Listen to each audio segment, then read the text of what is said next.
요한복음 6장 보겠습니다.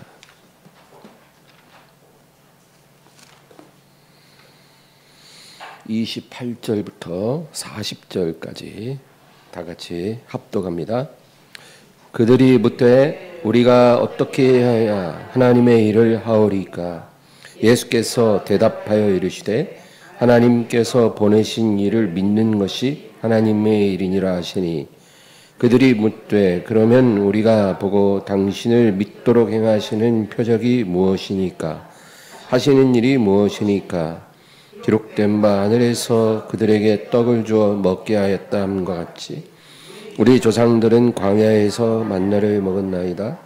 예수께서 이르시되 내가 진실로 진실로 너희에게 이르노니 모세가 너희에게 하늘로부터 떡을 준 것이 아니라 내 아버지께서 너희에게 하늘로부터 참떡을 주시나니, 하나님의 떡은 세상에서 내려 세상에 생명을 주는 것이니라. 그들이 이르되 주여 이 떡을 항상 우리에게 주소서. 예수께서 이르시되 나는 생명의 떡이니 내게 오는 자는 결코 줄이지 아니할 터이요 나를 믿는 자는 영원히 목마르지 아니하리라. 그러나 내가 너희에게 이르기를 너희는 나를 보고도 믿지 아니하는도다 하였느니라. 아버지께서 내게 주신 다 내게로 오는 자는 내가 결코 내쫓지 아니하리라. 내가 하늘에서 내려온 것은 내 뜻을 행하려 함이 아니요 나를 보내신 이의 뜻을 행하려 함이니라. 나를 보내신 이의 뜻은 내게 주신 자 중에 내가 하나도 잃어버리지 아니하고 마지막 날에 다시 살리는 이것이니라. 내 아버지의 뜻은 아들을 보고 믿는 자마다 영생을 얻는 이것이니 마지막 날에 내가 이를 다시 살리리라 하시니라. 아멘. 오늘 결코 내쫓지 아니하리라라는 제목의 말씀을 나누겠습니다.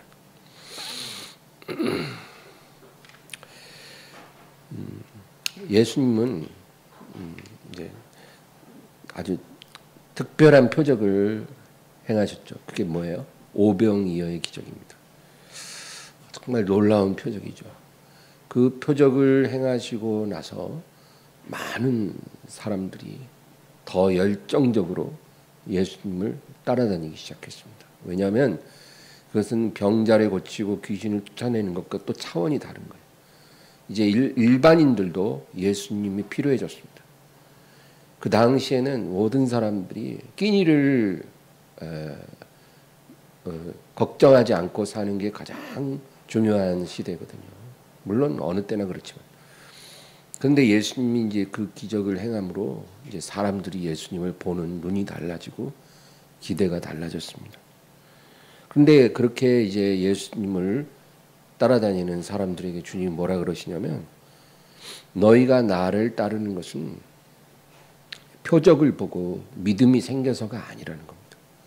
내가 행하는 표적을 보고 내가 하나님의 아들이요 그리스도이라는 것을 너희가 믿음으로 나를 따른다면 좋은 일이지만 그렇지 않다는 것입니다.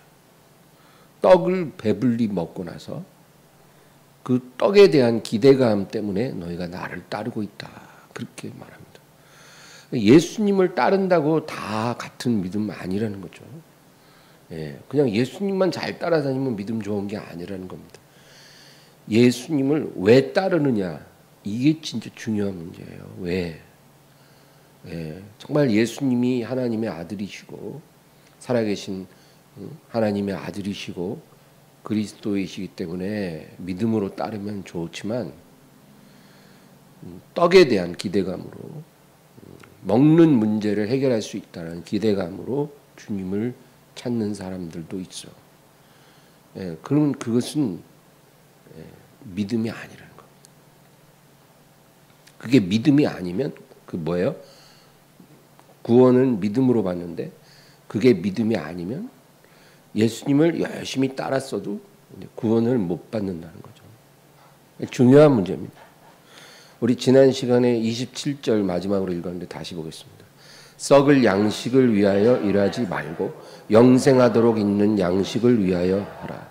이 양식은 인자가 너희에게 주리니 인자는 아버지 하나님께서 인치신 자니라. 만약에 너희가 육의 양식을 풍성히 얻는 것이 주님을 따르는 이유가 된다면, 썩을 양식이죠. 육의 양식은 썩을 양식을 얻는 것이 나를 따르는 이유가 된다면 그것은 믿음일 수 없다. 그러므로 썩을 양식을 위하여 일하지 말고 영생하도록 있는 양식을 위해서 하라. 그렇게 말씀하죠. 그러니까 이 사람들이 당연히 무슨 질문을 합니까? 무엇이 영생의 양식을 위하여 일하는 겁니까? 그렇게 묻죠. 썩을 양식을 위해 일하지 말고 영생의 양식을 위해 일하라 그랬으니까, 그럼 어떻게 해야 우리 영생의 양식을 위하여 일하는 겁니까? 그렇게 묻는 거예요. 이제 28, 29절 읽겠습니다. 그들이 묻되 우리가 어떻게 하여야 하나님의 일을 하오리까? 예수께서 대답하여 이르시되 하나님께서 보내신 일을 믿는 것이 하나님의 일이니라 하시니. 영생의 양식을 위해서 일한다. 곧 하나님의 일을 한다는 것은 하나님이 보내신 자를 그냥 제대로 믿는 게 그게 하나님의 일이고 영생하는 양식을 위하여 일하는 것이다. 그 얘기입니다. 그러니까 우리가 예수님을 따를 때 그 이유가 영생이 그 목적이 되고 이유가 되면 그건 잘하고 있는 거예요. 그건 제대로 믿는 거예요. 그게 하나님의 일을 잘하고 있는 거예요. 근데 만약에 우리가 예수님을 찾을지라도 썩을 양식이 가장 중요한 목적이 된다고 하면 그것은 믿는 것도 아니고 하나님의 일도 아니라는 겁니다. 이렇게 주님이 분리하셨어요. 너가 나를 따르는 동기가 뭐냐는 거예요. 우리는 그거를 우리 자신에게 정직하게 물어보고 올바른 길로 가야 하는 것입니다. 어떤 사람이 예를 들어 이제 밥을 먹기 위해 교회를 와요. 밥을 먹기 위해 예배를 참석합니다. 그런 사람이 있다면 그게 목적이에요. 만약에 밥 안 주면 교회도 안 가고 예배도 안 올 사람이에요. 근데 이제 밥을 먹기 위해 교회를 가고 예배를 참석한다면 여러분 그 사람은 이제 예배 자리에 앉아 있지만 뭐 남들처럼 찬송가도 불러요. 뭐 사도신경도 따라해요. 멀쩡한 예배자인데 그 사람은 믿는 게 아니라는 거예요. 믿는 게 아니라는 겁니다. 교회에 오는 이유가, 예배 참석하는 이유가 예수님이 아닐 때, 예수님이 아니라 다른 것이 더 우선일 때, 예수님도 하나의 이유지만 두 번째 이유고 세 번째 이유고 다른 것이 더 중요한 이유가 될 때 그것은 믿음이 아니다. 하나님은 단호하십니다. 예수님이 가장 첫 번째 중요한 이유가 돼야 되고 모든 것이 돼야 됩니다.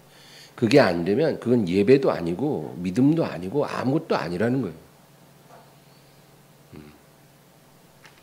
그런데 오늘날에는 이 믿음의 이 개념이 엄청 달라졌습니다.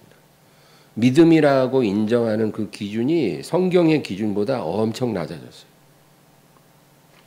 그래서 어떤 사람이 겉으로 보기에 멀쩡히 믿는 것 같으면 그냥 믿는다고 인정을 다 해줍니다.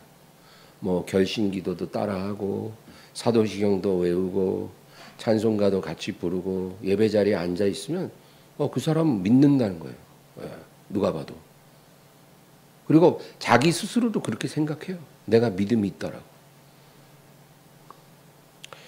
그러나 주님은 그것으로 우리 믿음을 판단하지 않습니다. 우리 내면에 있는 하나님을 찾는 동기와 이유를 정확히 보십니다. 또한 믿음은 멈춰 있는 게 아니라 계속 성장하는 것입니다. 멈춰 있는 건 믿음이 아니라는 거예요. 살아있는 믿음은 계속 성장하는 믿음이에요. 만약에 멈춰 있다면 그 믿음은 죽은 믿음입니다. 어떤 사람이 예수님을 입술로 시인했어요. 저는 그리스도시요 살아계신 하나님의 아들이십니다. 입술로 예수님을 고백했어요. 그러면 그 믿음이냐? 믿음이에요. 믿음이에요. 그것도 그게 귀한 믿음이에요. 그런데 그게 믿음의 완료가 아니고 시작이라. 그걸 알아야 돼. 완료가 아니라 시작이에요. 이제 입술로 고백했으니까 이제 구원 받았으니까 끝났다. 이게 아니고 이제 믿음의 긴 여행을 이제 시작한 거예요. 인천공항에서 출국 수속을 이제 밟는 거예요. 물론 중요한 거죠. 시작을 잘해야 되니까요. 그리고 우리는 이 믿음의 과정 속에서 우리 믿음의 진정성을 내 스스로 입증을 해야 합니다. 하나님 앞에서. 이것이 성도가 감당할 일생의 싸움입니다. 싸움. 내 믿음이 산 믿음인지 죽은 믿음인지 그거를 내가 입증을 해야 되니까요. 물론 우리를 위해 도와주시는 성령님이 계시지만 그것을 입증해야 합니다. 이것은 싸움입니다. 구원을 받는 것은 그 방법이 단순한 것이지 결코 쉬운 것이 아닙니다. 어떻게 구원을 받습니까? 단순합니다. 예수님을 주로 시인하고 그 입술로 우리 예수님을 부르고 그리고 예수님이 나를 위해 행하신 것을 믿고 또 나를 위해 행하실 일을 믿는 거죠. 그죠? 예. 믿음에는 어떤 내용이 있어야 되잖아요. 예수님이 나를 위해 무엇을 하셨는지 십자가에 죽으시고 부활하신 거죠. 그리고 예수님이 나를 위해 무엇을 하실 것인지 예수님은 순결한 신부를 위해 다시 오실 거다라는 거. 그 사실을 우리가 믿어야 되는 거예요. 그냥 막연히 믿는 게 아니라 분명한 사실이 있어야 돼요. 그리고 예수님을 우리가 만나게 되는 그날까지 성령을 따라 행하고 말씀 따라 사는 것. 이게 믿음이죠. 그러니까 구원받는 방법은 단순하지만 구원이 쉬운 것은 아닙니다. 우리 믿음이 계속 살아있는 믿음으로 유지할 수 있도록 그 신선도를 유지할 수 있도록 계속 그것을 지켜야 합니다. 그게 내가 감당할 싸움이에요. 그러나 교인들 중에 어떤 사람은 이런 싸움을 할 의지가 없는 사람들도 많아요. 뭐 그냥 신앙 고백하고 교회 다니면 됐지. 뭘 더 해야 돼요?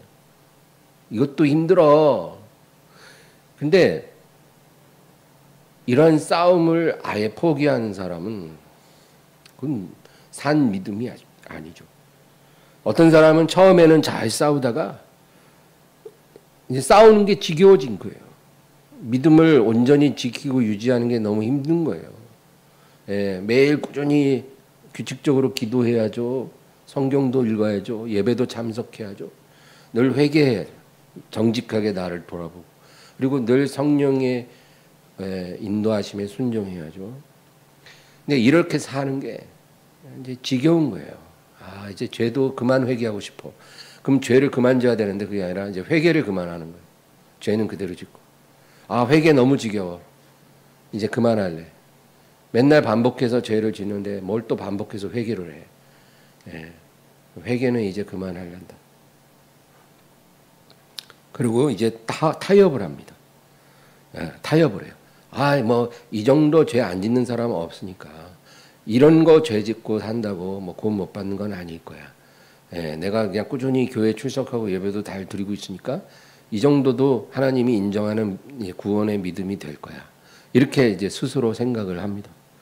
근데 그것은 하나님의 기준이 아니라 나의 기준으로 믿음을 규정하는 거예요. 여러분, 내 기준으로 믿음을 규정한다고 그게 믿음이 됩니까? 아니죠.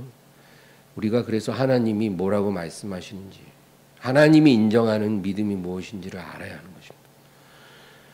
또 어떤 사람은 목적지에 이를 때까지 계속 전진하고 그 여정을 멈추지 않는 사람, 훌륭한 사람. 우리가 이제 어디 오지를 탐험하면 일반적으로 뭐가 필요합니까? 예, 지도하고 나침판 필요하죠. 그죠? 오지에서. 지도는 뭐예요? 지도는 지금 내가 가는 이 지역의 지리와 그 도면을 내가 볼 수 있는 거죠. 이 지역이 어떻게 생겼는지, 길이 어떻게 나 있는지, 그거를 말해주는 게 지도입니다. 지도가 오지 탐험에 반드시 필요합니다. 낯선 지역에 필요하죠. 그것이 우리 영적 여정에 무엇입니까? 말씀이에요. 말씀. 내가 지금 어느 길로 가야 하는지, 가다가 어디서 우회전해야 되는지, 그거를 우리에게 가르쳐 주는 게 하나님 말씀이에요. 그러니까 말씀을 무시하고 사는 성도는 지도 없이 낯선 지역을 여행하는 것과 똑같아요. 그냥 헤맬 뿐이에요. 헤매는 거. 헤매다가 주저앉겠죠. 목적지에 못 갑니다. 지도가 반드시 필요해요. 그러면 지도만 있으면 되냐? 나침판도 있어야 돼요. 나침판은 뭐예요? 내가 가는 방향을 말해줍니다. 내가 지금 올바른 방향으로 가고 있는가. 나침판을 통해서 우리가 방향 감각을 찾는 거죠. 나침판 같은 역할을 하는 게 성령이십니다. 우리 안에 있는 성령님이 내 방향이 옳은지 옳지 않은지를 우리에게 가르쳐 주십니다. 그래서 우리가 깨어 있으면 성령 안에서 기도하지 않습니까? 그러면 성령께서 지금 내가 가는 이 방향이 옳은지, 내가 생각하고 지금 행동하고 있는 것이 하나님 뜻에 합당한지, 그거를 우리에게 가르쳐 주신다는 거예요. 나침판이십니다. 그러니까 지도와 나침판이 바로 하나님 말씀과 성령이십니다. 그래서 이것을 이분들을 의지해서, 말씀과 성령을 의지해서 계속 전진하는 사람, 바로 이 사람이 산 믿음을 가지고 있다. 그것입니다. 베드로전서 1장 7절에서 9절. 너희 믿음의 확실함은 불연단하여도 없어질 금보다 더 귀하여 예수 그리스도께서 나타나실 때 칭찬과 영광과 존귀를 얻게 할 것이니라. 예수를 너희가 보지 못하였으나 사랑하는도다. 이제도 보지 못하나 믿고 말할 수 없는 영광스러운 즐거움으로 기뻐하니 믿음의 결국 곧 영혼의 구원을 받음이라. 구절이 중요해요. 믿음의 결국 곧 영혼의 구원을 받을 것이다. 그러니까 여기서 믿음이 뭔지를 말해줘요. 믿음이라는 건 하나의 사건이 아닙니다. 믿음은 일련의 과정이에요. 시작이 있고 그 믿음이 끝나는 것이 있어요. 그 시작과 끝 사이를 연결하는 일련의 과정이 믿음의 본질이죠. 우리가 믿음이 언제 시작됐어요? 예수님을 영접했을 때 이제 시작한 거. 아주 간단하게 믿음으로. 그러나 이제 믿음이 이제 진행되면서 점점점 자라죠. 그리고 언제 믿음이 끝맺습니까? 여기서 믿음의 결국이라고 그러잖아요. 그 결국이 끝이에요. 예, 결국에 이르면 우리가 뭘 얻습니까? 영혼의 구원을 받는 거예요. 그러니까 우리의 구원은 믿음이 시작될 때 이미 주어졌지만, 그러나 그것이 믿음의 결국에 가서 완료되는 거예요. 그러니까 그 과정에서 우리는 믿음을 잘 지켜야 될 책임이 있는 것이고, 그것을 하나님이 도와주신다는 것입니다. 어떤 사람이 어릴 때 교회 학교 열심히 다니던 사람이 뭐 어린이 성경학교 때도 막 그렇게 막 눈물로 기도도 하고 아이들이지만, 그랬던 애들은 심지어 방언도 받고 막 그런 애들이 있죠. 근데 그 애들이 이제 대학생쯤 가면 교회를 떠납니다. 신앙생활을 더 이상 하지 않아요. 그리고 늘 말합니다. 내가 교회는 안 나가지만 심정적으로는 크리스찬이라는 거예요. 어디 가서 자기 종교 얘기할 때 크리스찬, 기독교라고 말합니다. 그러나 그 사람은요, 이게 뭐가 문제냐면, 지금 그 상황에서는 절대로 믿음의 결국에 도달하지 못한다는 겁니다. 그는 과정이 중단된 사람이에요. 그러니까 믿음의 결국까지 이르지 못하는 거죠. 그러니까 영혼의 구원을 못 받는 거예요. 만약에 그가 살아있는 동안 하나님이 그 삶에 개입하셔서 그를 특별히 부르시고 회개하게 하지 않으면 그는 믿음의 결국이 아니라 불신앙의 결국에 이르게 되고, 그럼 뭘 얻어요? 지옥을 얻게 됩니다. 지옥에 떨어집니다.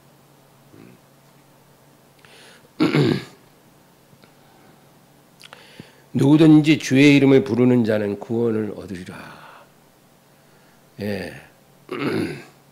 그렇죠. 주의 이름을 부르는 자는 구원을 얻는 게 맞아요. 그거는 믿음의 시작입니다. 믿지 않던 사람이 주 예수를 믿고 부르는 것은 너무나 귀합니다. 그러나 그것이 다 끝난 건 아니라 이제 시작했다. 입으로만 믿으면 안 된다는 거예요. 처음에는 입으로만 믿잖아요. 머리로만 믿어요. 처음에는. 그 상태로 끝나면 구원 못 받는 거예요. 믿음이 자라서 믿음의 결국까지 가야 돼요. 그래서 성숙하고 거룩한 그런 믿음의 사람으로 우리의 삶을 맞춰야 합니다. 회개에 합당한 열매를 맺어야 한다는 것입니다. 회개는 중요하죠. 그러면 거기서 끝난 게 아니라 회개에 합당한 열매까지 맺는 것이 하나님이 우리에게 요구하시는 거예요. 회개를 했는데 회개의 열매가 없다. 그러면 그거는 뭐예요? 회개한 게 아닌 거예요. 그럼 회개 안 한 사람 어떻게 구원받습니까? 오늘 본문 30절 31절 그들이 묻되 그러면 우리가 보고 당신을 믿도록 행하시는 표적이 무엇이니까 하시는 일이 무엇이니까 기록된 바 하늘에서 그들에게 떡을 주어 먹게 하였다 함과 같이 우리 조상들은 광야에서 만나를 먹었나이다. 예수님이 하나님이 보내신 자를 믿는 것이 하나님의 일이다. 그런 말씀을 하시니까 이제 이들이 뭐라 그럴까요? 아, 그래요? 그러면 하나님이 보내신 자를 믿는 것이 곧 하나님의 일이라는 것도 우리가 알겠고, 또 당신이 그 하나님이 보내신 자라는 것도 우리가 알아들었는데, 그러면 당신이 하나님이 보내신 그라는 것을 우리로 믿게 할 수 있는 표적이 있습니까? 그 얘기예요. 당신 말 다 알아들었고, 그러면 이제 결정적으로 당신 말이 사실이라는 것을 우리로 믿게 할 표적을 보여달라는 거예요. 유대인들은 표적 좋아해요. 그래서 헬라인은 지혜를 구하고 유대인은 표적을 구하나 우리는 십자가에 못 박힌 그리스도를 전한다. 유대인들은 그냥 표적을 봐야 믿겠다 그러는 사람들. 그러면서 뭐라 그래요? 우리 조상들은 광야에서 모세가 하늘에서 내려준 만나를 먹고 모세를 믿지 않았습니까? 그러면 지금도 마찬가지로 이 배고픈 많은 군중들이 육의 양식으로 배불리는 것보다 더 큰 표적이 어디 있겠습니까?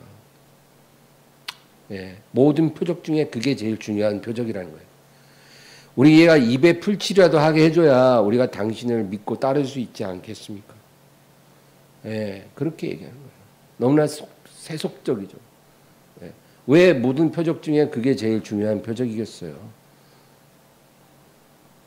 근데 먹는 문제 해결해 주면 따르겠다 이거예요. 조건부예요, 조건부. 먼저 믿으면 하나님이 이런 모든 것을 너에게 더해 주시리라고 했는데 그게 아니라 반대로 먹을 거 해결해 준다고 약속하면 우리가 따르겠다는 거예요.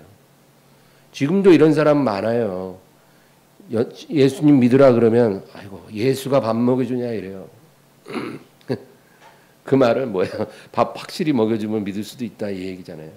그러니까 그런 보장 없으면 안 믿겠다.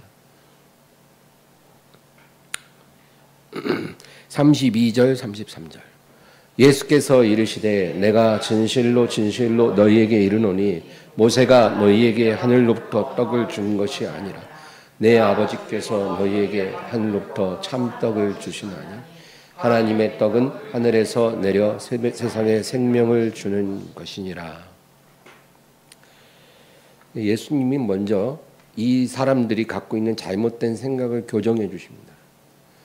이스라엘 백성이 광야에서 얻어먹은 그 만나는 모세가 준 것이 아니라는 거죠.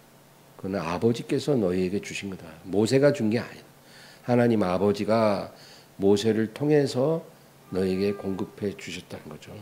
그런데 지금 이제 그거는 더 이상 중요하지 않다는 거예요. 어차피 그 만나라는 거는 육의 양식일 뿐이었습니까? 아무리 하늘에서 내려왔다 해도 그 육의 양식이죠.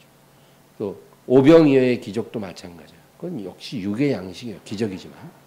그러나 이제 내 아버지께서 너희에게 하늘로부터 참떡을 주시나니 하나님의 떡은 하늘에서 내려 세상에 생명을 주는 것이라. 그러니까 그냥 오병이어의 기적이나 만나의 기적처럼 잠시 먹고 또 배고파지는 그런 떡이 아니고 참떡, 너희에게 영생을 주는 그러한 참떡을 하나님이 너에게 주신다는 거예요. 34, 35절. 그들이 이르되 주여 이 떡을 항상 우리에게 주소서. 예수께서 이르시되 나는 생명의 떡이니 내게 오는 자는 결코 줄이지 아니할 터이요 나를 믿는 자는 영원히 목마르지 아니하리라. 참 뭐랄까 비슷한 사건들이 몇 개 있어요. 우리가 요한복음 4장에서 수가성 우물가의 여인 보면 그 여자도 똑같아요. 우물길로 왔는데 너가 너에게 물 달라 하는 이가 누구인 줄 알았으면 네가 그에게 생수를 구하였을 것이요 그가 너에게 생수를 주었으리라.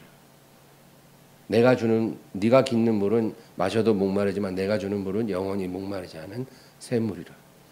그러니까 이 여자가 뭐라 그래요? 주여 그런 샘물이 있습니까? 그러면 그 샘물을 내게 주사 다시는 이 자리에 물길러 오는 고생을 하지 않게 하소서. 여자가 그러잖아요. 그때 이 여자가 생각하는 샘물은 진짜 맛있는 샘물이에요. 예수님이 얘기하는 그 영혼의 샘물이 아니고 진짜 육체를 갈증을 해소하는 샘물을 생각한 거죠. 그래서 그걸 내게 주사 다시는 이곳에 물길로 올 일이 없게 하소서. 근데 지금 이 유대인들도 똑같아요. 하나님이 주시는 참떡이 있으니 세상에 생명을 주는 떡이라. 예수님이 딱 그러면 벌써 이게 영적인 떡, 생명의 떡인 줄 알아야 되는데 그게 아니에요. 주여 이 떡을 항상 우리에게 주소서. 그러니까 뭔 떡인지 모르겠지만 하여튼 좋은 떡이니까 그 떡을 항상 주사 우리로 배고프지 않게 좀 하옵소서.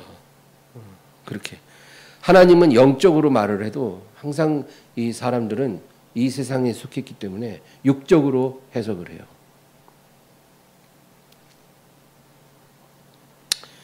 그래서 우리가 먹는 문제로 이제 더 이상 걱정하지 않고 살게 좀 해주소서. 그러면 믿겠나이다.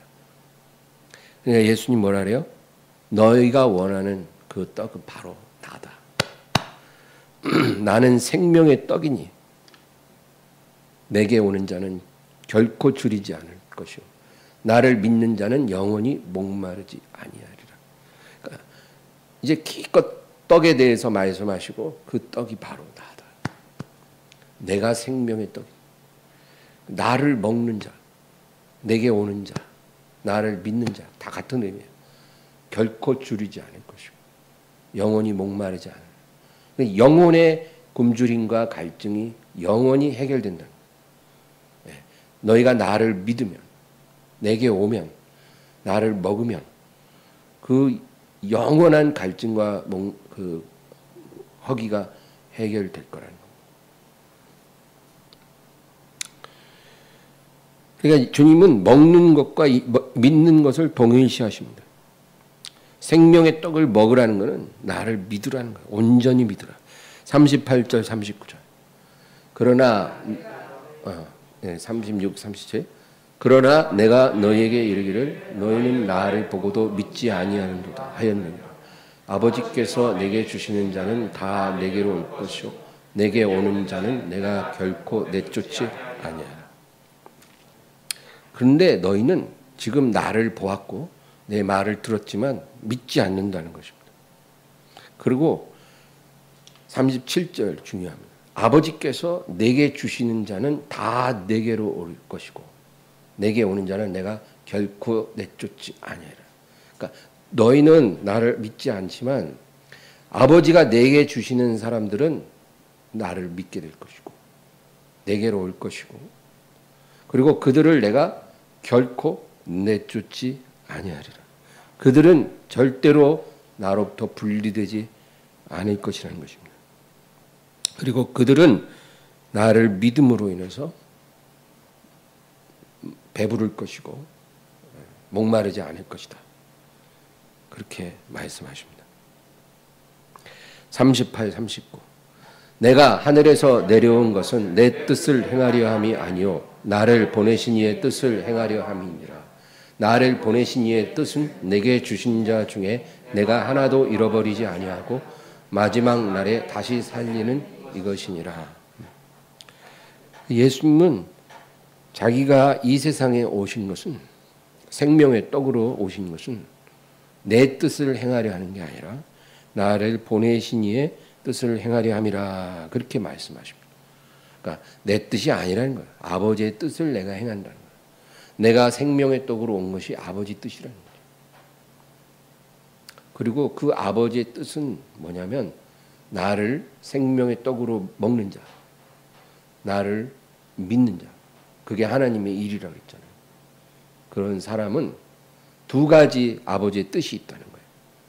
내게 주신 자 중에 내가 하나도 잃어버리지 않는 것이고 두 번째는 마지막 날에 내가 그를 다시 살릴 거라는 거예요. 이 두 가지 약속, 이것이 하나님이 우리에게 주신 예수님을 통해 우리에게 주신 약속이다 그 얘기예요. 내게 주신 자들을 하나도 잃어버리지 않겠다. 그러니까 여러분 성경은 어떻게 보면 예정론이 맞아요. 예정론. 모든 것은 정해졌습니다. 만세 전부터 에베소서 1장에도 그런 말씀이 있잖아요. 만세 전부터 하나님이 창세 이전부터 너희를 예정하사. 그러니까 하나님이요 우리를 예정하시고 선택하신 거예요. 언제? 창세 전에. 우리는 이해하기 어려워요. 우리가 이 세상에 태어난 건 몇십 년 전이잖아요. 근데 어떻게 창세 전에 우리를 아시고 택하셨냐는 거죠. 그건 우리가 이해할 수 있는 게 아니죠. 그러나 성경의 말씀을 우리가 믿을 수 있게 성령님이 도와주십니다. 이렇게 인간의 이성을 넘어선 신적인 지식은 우리가 이거를 분석하고 이해해서 믿는 게 아니고요. 하나님이 이걸 믿을 수 있게 해주셔서 믿어지는 거예요. 여러분 이게 믿어지시죠? 네, 그게 기적 아닙니까? 기적. 우리처럼 다른 사람도 다 그렇게 되지 않아요. 다른 사람은 못 믿겠대요. 동정녀로 탄생하셨다는 것도 안 믿겨진대요. 근데 우리는 그런 건 다 믿어지잖아요. 어렵지가 않잖아요. 그러면 우리가 머리가 좋습니까? 공부를 많이 했습니까? 그것도 아니거든요. 뭐 특별히 IQ가 높거나 지혜로운 것도 아니에요. 근데 희한하게 그게 믿어지는 거예요. 그게 왜 그럴까요? 하나님이 우리를 택했기 때문이에요. 하나님이 영원 전에 우리를 택하셨고 아버지께서 우리를 아들에게 주셨어요. 그래서 우리가 이 세상에 태어났을 때가 되면 성령께서 우리 안에 역사하기 시작해서 바람이 이렇게 부는 거죠. 그래서 우리의 단단한 마음이 녹아지고 우리 안에서 믿음의 싹이 트이기 시작합니다. 모두에게 그런 은혜가 있는 게 아니라 택함 받고 아버지가 아들에게 주신 자들에게서 그런 일이 일어나서 우리가 구원을 받는 거예요. 회개하게 되는 거예요. 그리고 그 한 사람도 잃어버리지 않는 것. 그것이 예수님이 이 세상에 오신 아버지의 뜻이다. 그러니까 아버지가 주신 그 사람들을 하나도 잃어버리지 않고 다 구원해서 마지막 날까지 지키고 마지막 날에 다시 살리는 게 예수님을 통해 아버지가 정한 뜻이라는 거예요. 근데 그 안에 우리가 포함됐다라는 거예요. 아버지가 우리에게 주신 그 복된 백성들의 우리가 들어가 있다. 큰 축복 아닙니까, 여러분? 예, 이 축복을 우리가 어리석은 에서가 팥죽 한 그릇에 장자권 팔아먹듯이 팔아먹겠어요? 말도 안 되죠. 근데 이런 말도 안 되는 어리석은 짓을 하는 사람들도 꽤 있더라고요. 하나님이 주신 이 복된 약속을 이 세상의 헛된 것, 썩어지는 양식과 바꿔먹는, 예? 마치 집에 있는 고려청자를 엿 하나랑 바꿔먹는 그런 어리석은 사람, 그 가치를 모르니까 그런 사람들도 있다는 거죠.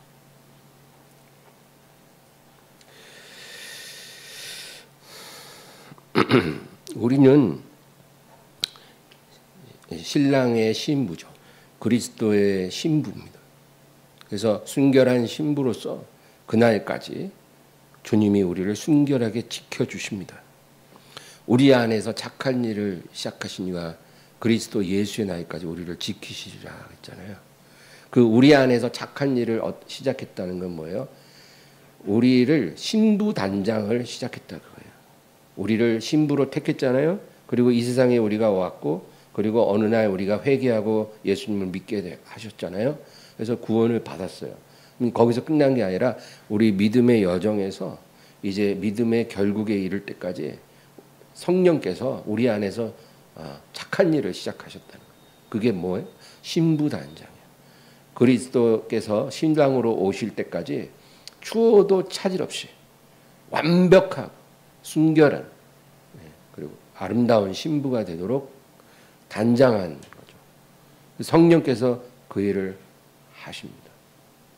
우리는 영적으로 예수님의 신부이기 때문에 신랑이 기뻐하는 순결한 신부가 되기 위해서 거룩함의 과정을 우리는 걸어가고 있는 겁니다.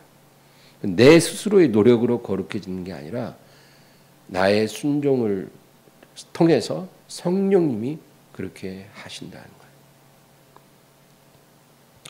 그리고 마지막 날에 다시 살린다. 예수님이 이제 다시 오실 때 주 안에서 죽은 자들이 먼저 일어나는 거죠. 그게 다시 살아나는 거예요. 만약에 우리 세대에 주님 다시 오신다면 우리는 죽음을 겪지 않고 거룩하게 변화돼서 신랑을 맞이하겠죠. 데살로니가전서 4장 16, 17절 주께서 호령과 천사장의 소리와 하나님의 나팔 소리로 친히 하늘로부터 강림하시리니 죽은 자들이 먼저 일어나고 그 후에 우리 살아남은 자들도 그들과 함께 구름 속으로 끌어올려 공중에서 주를 영접하게 하시리니 그리하여 우리가 항상 주와 함께 있으리라. 얼마나 분명합니까? 예. 우리 세대에 주님이 강림하신다면 주 안에서 죽은 자들이 먼저 일어납니다. 그거는 이제 그들이 어딘가에 영혼으로 지금 머물고 있잖아요. 그들이 이제 부활의 몸을 입고 일어나는 거예요. 그래서 공중으로 끌어올려지고 그에 이어 우리 살아있는 성도들도 공중으로 끌어올려지고 거룩한 몸을 입게 되는 거예요. 그래서 공중에서 주님을 영접하게 되는 거예요. 그게 바로 혼인식입니다. 혼인식. 그래서 이스라엘 갈릴리 사람들이 7일 동안 결혼식을 했잖아요. 그것처럼 우리 성도들도 공중에서 신랑을 만나 7년간 혼인잔치를 하게 될 것이다. 우리는 그렇게 믿고 있습니다. 그리고 그 7년이라는 그 혼인잔치 기간 동안 하늘에서는 공중에서는 그런 일이 일어나고 이 땅에서는 이제 사탄이 내려 쫓겨서 완전히 이제 환란의 시간이 임한다는 거죠. 그러니까 우리가 주님을 영접하게 되려면 산 믿음이 있어야 돼요. 산 믿음이. 내가 생각하는, 내가 규정한 믿음이 아니에요. 주님이 우리에게 말씀하시는 산 믿음을 우리가 가지고 그걸 유지해야 되는 거예요. 우리 믿음의 선한 싸움을 싸워야 하는 거예요. 그런 사람만이 그날에 주님을 신랑으로 맞이하게 될 것입니다. 고린도후서 7장 1절. 그런즉 사랑하는 자들아 이 약속을 가진 우리는 하나님을 두려워하는 가운데서 거룩함을 온전히 이루어 육과 영의 온갖 더러운 것에서 자신을 깨끗하게 하자. 이 약속이 뭡니까? 공중에서 신랑이신 예수님을 영접하게 되는 약속이죠. 우리는 이 약속을 갖고 있습니다. 우리는 특별한 일이 없는 한 반드시 그 약속에 참여할 거예요. 왜냐하면 주님은 한 사람도 잃어버리지 않겠다고 했거든요. 그러니까 우리가 고의적으로 예수님을 완전히 저버리지 않는 한 그럴 일은 없잖아요. 우리가 비록 어리석고 연약해서 넘어지고 쓰러지고 해도 결국 성령께서 우리를 다시 일으키고 탈탈탈 털고 또 목욕시키고 또 다듬어서 완벽한 신부로서 조금도 부족함이 없게 그 시간까지 다 임무를 완료하시는 거예요. 그리고 주님 오실 때 우리가 점도 없고 흠도 없이 주님을 맞이하게 되는 거예요. 믿으십니까? 네. 우리가 이 약속을 갖고 사는 거예요. 그러니까 우리는 이 세상에 큰 미련이 없어야 돼요. 왜냐하면 그날이 더 좋은 날이고 그 날 이후의 삶이 더 아름답기 때문에 비교할 수 없을 정도로 우리는 이 세상에 미련을 크게 갖고 살면 절대 안 돼요. 그 미련을 터는 우리 과정을 우리는 걸어가야 돼요. 처음에는 예수를 믿어도 욕심으로 똘똘 뭉쳐 있잖아요, 사람이. 이 세상 미련, 이 세상 욕심. 그래갖고 그거 못 놓쳐요, 못 놔요. 주님을 믿기는 하는데 아무것도 포기하고 싶지 않은 그런 육에 속한 마음을 갖고 시작을 해요. 근데 5년 믿고 10년 믿으면 그 상태로 있으면 안 되죠. 이 세상에 대한 미련을 성령의 능력으로 탁탁 털어가면서 다 없애가면서 이제 하늘나라 천국 잔치에 들어갈 신부 단장을 해가는 거죠.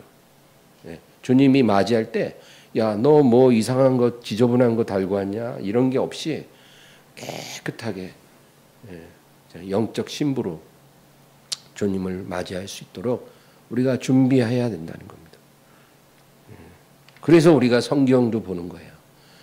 말씀도 듣는 거예요. 기도하는 거예요. 날마다 예배에 힘쓰고 다른 약속이 있어도 예배가 중요한 거예요. 예배. 왜 이 중요한 사실을 사람들이 못 깨달을까요?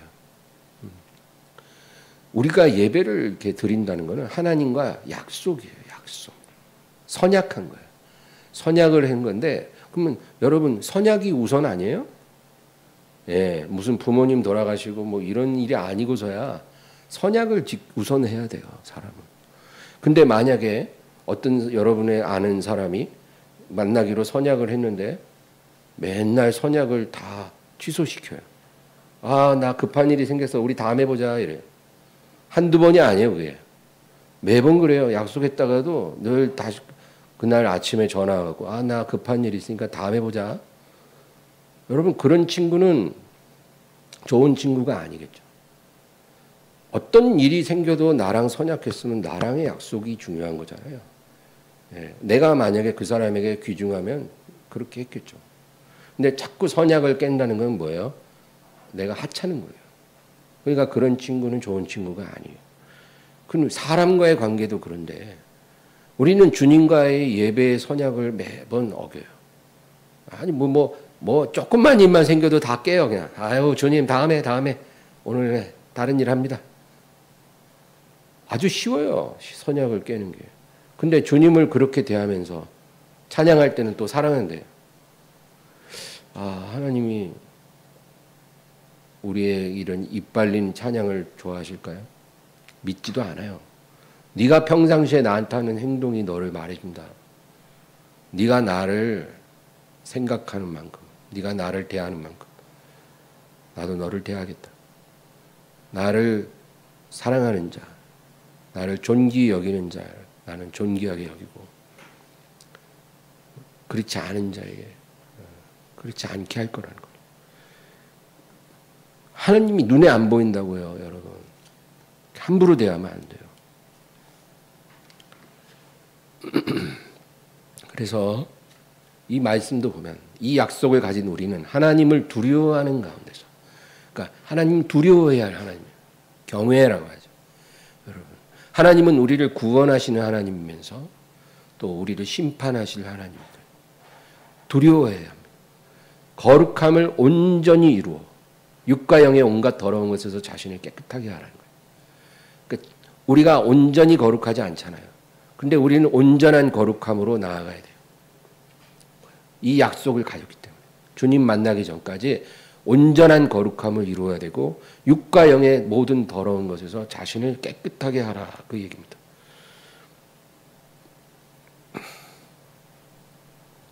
우리의 영혼을 더럽히는 온갖 더러운 것에서 우리를 지키라는 거예요. 하나님 자녀를 더럽히는 온갖 더러운 것이 뭘까요, 여러분?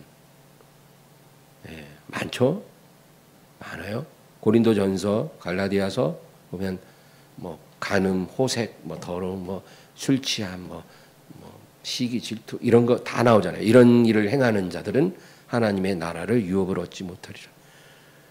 예, 근데 여러분, 예수님이 하루는 어떤 사람들이 이제 예수님께 와서 뭐라 하냐면, 당신의 제자들이 씻지도 않고 손을 씻지도 않고 음식을 먹고 있다는 거예요. 아주 부정하다는 거예요. 부정. 손을 씻지 않고 음식을 먹으니까 부정해졌다. 당신은 어떻게 생각하십니까? 이렇게 따집니다. 그러니까 예수님이 뭐라 그래요? 사람의 입으로 들어가는 것이 사람을 더럽히는 것이 아니고 사람의 입에서 나오는 것이 그 사람을 더럽게 한다는 거예요. 근데 제자들은요, 예, 그 말이 무슨 의미인지를 못 깨달았어요. 무슨 소린가. 그래서 이제 조용히 예수님께 와서, 주여, 아까 저 바리새인들에게 하신 그 말씀, 그거 좀 가르쳐 주소서. 너희가 아직도 깨닫지 못하느냐. 그러시고는 마태복음 15장 18절에서 20절. 입에서 나오는 것들은 마음에서 나오나니 이것이야말로 사람을 더럽게 하느니라. 마음에서 나오는 것은 악한 생각과 살인과 간음과 음란과 도둑질과 거짓 증언과 비방이니 이런 것들이 사람을 더럽게 하는 것이요 씻지 않은 손으로 먹는 것은 사람을 더럽게 하지 못하느니라. 예, 그러니까 이 입에서 나오는 게 왜 사람을 더럽히냐면요, 그게 마음에서 나오기 때문이에요. 그러니까 우리 마음에 있는 것이 우리 입을 통해 나오는데 그게 사람을 진실로 더럽힌다는 거예요. 어떤 음식을 먹어서 더러워지지 않는다는 것입니다. 손 안 씻어도 괜찮다는 거예요. 사람의 마음에서 뭐가 나올까요, 여러분? 지옥불이 나온다. 지옥불. 우리 안에 지옥불이 타고 있어요. 그러니까 이 지옥불이 우리 입을 통해서 계속 바깥으로 쏟아져 나오는 거예요. 이것이 우리를 더럽히고 우리 가정을 더럽히고 가족을 더럽히고 내 주변을 더럽히고 내 삶을 불태워버린다. 야고보서 3장 6절. 혀는 곧 불이요 불의의 세계라. 혀는 우리 지체 중에서 온 몸을 더럽히고 삶의 수레바퀴를 불사르나니 그 사르는 것이 지옥불에서 나느니라.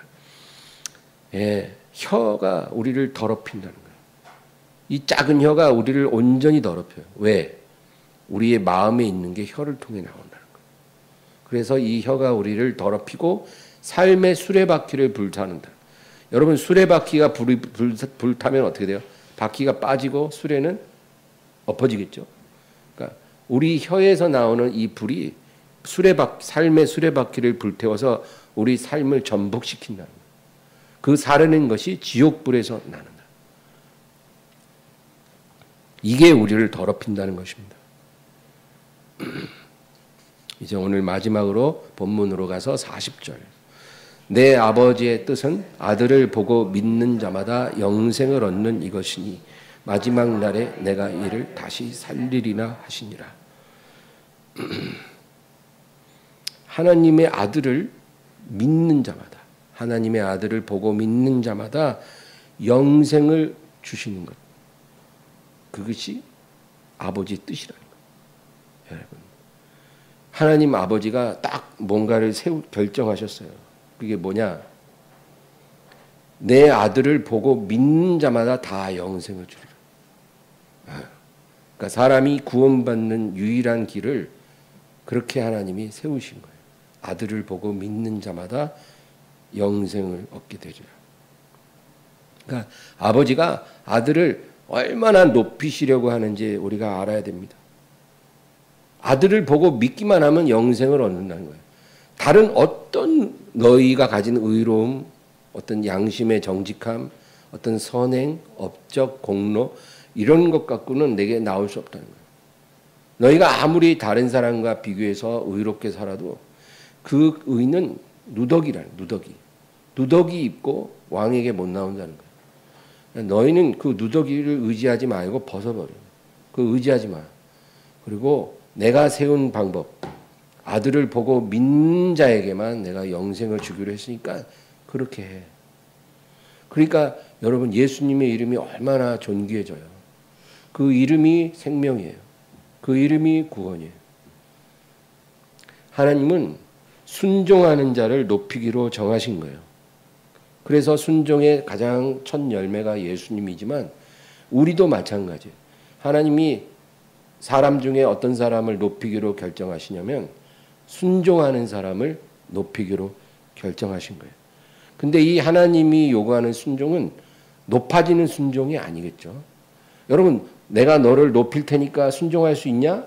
그러면 누가 안 하겠어요? 내가 너를 부자로 만들어 주려고 하는데 순종할 수 있니? 뭐 좀 노력할게요. 못할 건 없을 것 같은데. 내가 너를 너무나 잘생긴 사람으로 만들어 주려고 그러는데 순종할 수 있겠어? 해야죠.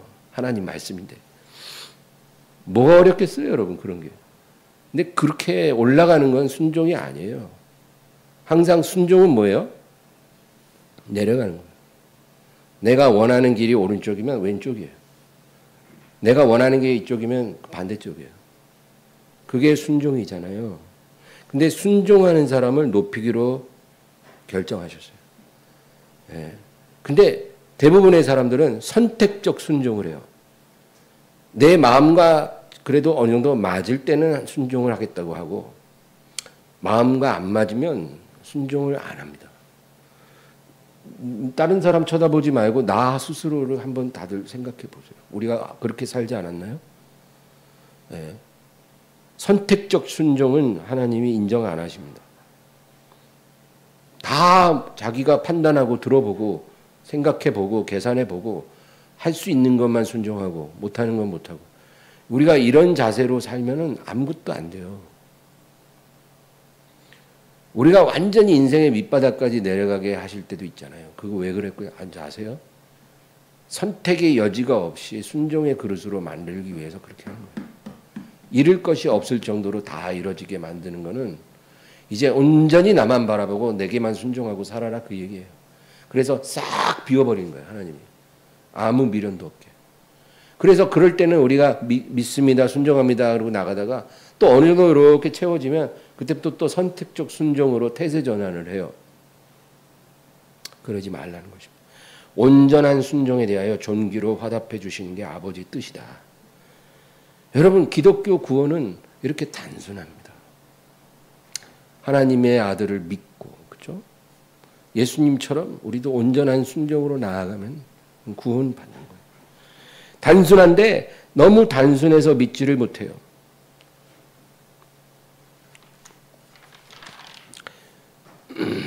왕의 앞에 나아갈 때는 여러분 초청을 받아야 돼요.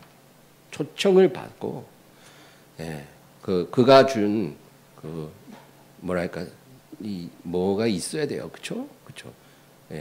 성경의 표현으로 보면 예복을 입어야 돼요. 예복. 초청한 자가 초청 받은 자에게 딱 그 예복을 준비해 놨거든요. 이름표 딱 있어요. 그거 입고 들어가는 거예요. 그거 없이 왕 앞에 못 나갑니다. 미국 대통령 취임식도요, 가고 싶다고 못 가요. 초청받은 사람들은 들어갑니다. 막 자기가 막 노력해서 간 사람들은 다 바깥에서 호텔에서 텔레비를 보고 못 들어갔어요, 이번에. 대통령 취임식도 그런데 왕의 왕이신 예수님의 대관식에 초청 없이 누가 들어갑니까? 예복이 있어야 돼요. 예복을 입은 자만 천국에 들어가 왕을 뵐 수가 있다는 것입니다. 예수님이 인정해 주는 사람만 하나님 나라에 들어가는 것입니다. 근데 예수님이 어떤 사람을 인정해 줘요? 그 사람이 나를 믿는지, 진심으로 믿었는지, 이 사람이 나를 진정으로 사랑했는지, 그것을 예수님이 아신다는 거예요. 그래서 예수님이 인정해 주는 사람만 왕의 잔치에 들어가는 거예요. 왕의 신부가 되는 거예요. 우리가 아무리 변명하고 우겨도 소용이 없어요, 그때는. 우리 안에 뭐가 있는지 다 아시기 때문에. 뭐 변명하죠. 아유, 제가 뭐 감기가 들었어요. 뭐, 아유, 제가 몸이 좀 안 좋았어요.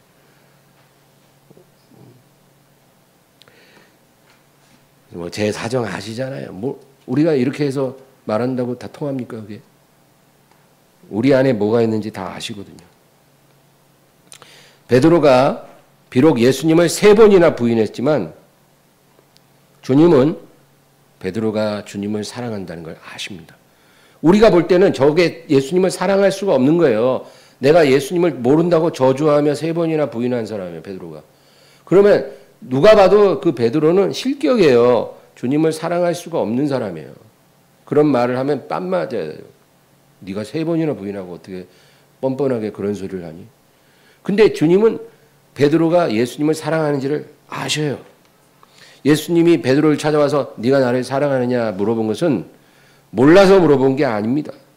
아시지만 의기소침한 베드로 3번이나 부인했으니까 얼마나 주눅이 들었겠어요. 그를 회복시키기 위해 물으신 거예요. 그래서 3번 부인했으니까 3번 묻는 거예요. 예수님께는 거짓말할 수 없잖아요. 근데 베드로가 3번 대답할 때 뭐라고 대답했어요? 내가 주를 사랑하는 줄 주께서 아십니다. 정답을 말한 거예요. 뭔 말을 한들 통하겠냐는 거예요. 거짓말도 안 통하죠. 근데 내 안에 있는 거를 당신이 아신다는 거예요. 내가 비록 3번 부인하고 참으로 부끄러운 죄인이지만 그래도 내가 주님을 사랑하고 있다는 걸, 믿고 있다는 걸 주님이 아십니다. 아무도 안 믿어줄지라도 주님은 아십니다. 내가 실수하고 넘어지고 부끄러운 사람이 되었지만 주님이 아십니다. 주님은 우리의 실수와 죄를 보시는 게 아니라 우리의 믿음과 사랑을 보십니다. 그걸 알아야 돼요, 여러분. 내가 좀 실수했다고 너무 낙심하지 마세요. 그건 중요한 게 아니에요. 다른 사람은 한 번 실수하는데 난 5번 했다고 해서 너무 낙심할 필요 없어요. 그건 중요한 게 아니라니까. 주님이 보시는 건 그게 아니고 내 안에 주님을 믿고 있는지 사랑하고 있는지 그것만 보셔요. 그러면 오케이예요. 내 양을 먹이라. 내가 너를 통해서 내 일을 하기를 원한다. 37절 읽고 마치겠습니다. 아버지께서 내게 주시는 자는 다 내게로 올 것이요 내게 오는 자는 내가 결코 내쫓지 아니하리라. 기도하겠습니다. 하나님 아버지, 하나님 아버지가 주님께 주신 자들은 다 주님께 오리라고 말씀하셨습니다. 우리가 여기 있나이다. 아버지가 우리를 인도하서 이 자리까지 인도하시고 주님의 소유가 되게 하셨나이다. 내게 오는 자, 나를 믿는 자, 나를 사랑하는 자, 내가 결코 내쫓지 아니하리라. 비록 허물 많고 죄 많고 쓰러지고 실수하고 넘어지고 무한 반복하는 우리 같은 이 참으로 한심하고 부끄러운 나일지라도 주님, 내게 오는 자, 나를 사랑하는 자, 나를 믿는 자는 내가 결코 내쫓지 아니하리라. 주님의 약속을 믿고 담대히 날마다 전진할 수 있도록 도와주시옵소서. 예수님의 이름으로 기도합니다.